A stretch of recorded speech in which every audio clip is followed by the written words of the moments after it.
So this is the Good Juju Bad Juju for right now. At least that's the name. Has obviously been in the J24 class for quite some time.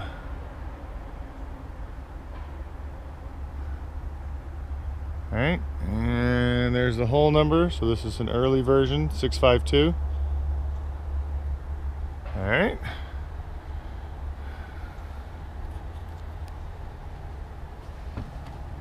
Don't mind the mess on the deck. I've already started a few repairs, or at least prepping for repairs. So, what we have here is the tow rails are coming off one at a time. I've already taken the tow rail off on this side.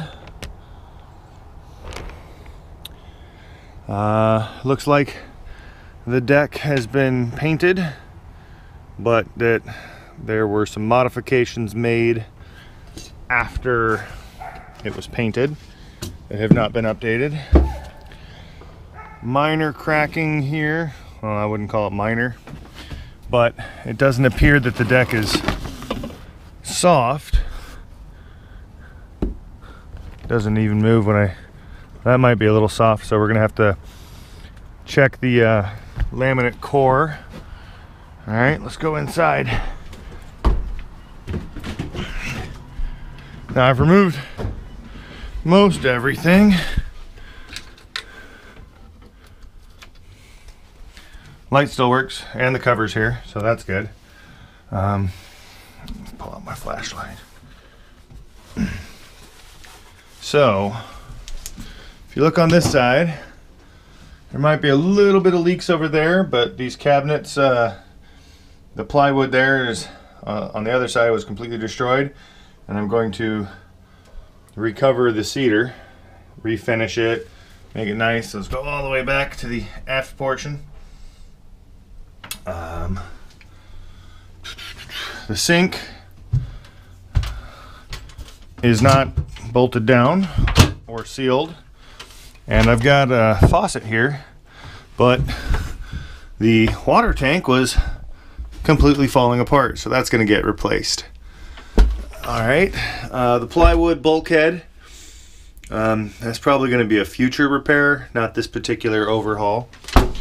And I've kept it vacuumed out, so the keel wells, I guess you would call them, seem to be staying dry now for the most part. Battery locker.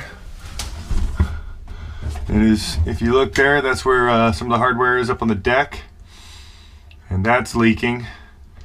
But the deck to hull seam seems to be holding there.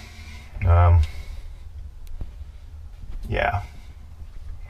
The bulkhead has been reinforced, so there's that. Now if you notice on this side, I have removed the shelf, and I will add a picture of that later, but there were some significant leaks from the deck hardware that were coming down, and it was literally crumbling. As you can see from the coloration, everything back there, and I have scrubbed all of that down back in the aft cab, or the aft hold, but it was solid black for the entire length of it, which is why that tow rail came off first. Some other changes they've put here. That's a 4-inch speaker, but you can see daylight through it, and it's destroyed, so that's going to get replaced. And over here is another 4-inch speaker. This one looks like it might be in good shape, but I'm going to replace both of them with 5-inch speakers, and those will be nice and new. The starboard side of the boat seems to not really be leaking at all, other than just a little bit over there. So that's going to go and should get all fixed. No leaking up in the forward V-berth, so that's all good to go, and very little condensation there. Don't mind this. That's just what I'm using to hold up my winterization structure. All right, so that seems to be everything. Oh, and then there's a few holes where the old winch handles used to go that need to be patched up. So the goal is all the hardware is going to come off of the deck, with the exception of the plates there, and all the tow rails are going to be coming off and getting resealed and sanded down to be a nice finish again. And we will patch all of the holes with fresh epoxy, and that'll be about it. So still a pretty extensive overhaul list, but we'll go from there.